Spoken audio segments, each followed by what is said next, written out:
მოკლედ ნიკო რაური ნაბიჯი და სხვები ყველას გასაგონად. საკუთარ თანამშრომლებს ადამიანურად მოიქეცით და პატივიეცით და ყოველთვის თანამშრომლებს დაუდეთ სკამი და საჭიროები რა კონსულტანტებს რომ ფეხსი არ ედგნენ.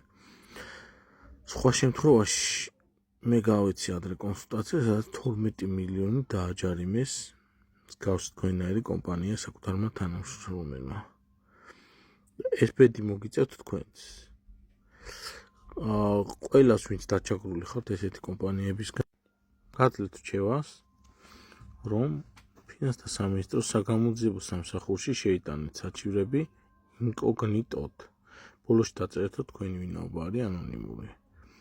შეიტანეთ ყოველ დღე, 2 დღეში ერთხელ, კვირაში ერთხელ საჩივრები და დამჯერეთ ძალიან არ მოიწონებათ ეს წითელი ზღვარები გადავლახე ბოდიში ბიზნესმენებო, მაგრამ ღირსები ხართ, რადგან თქვენნაირმა ტიპებმა ომიშორეს საქართველოდან.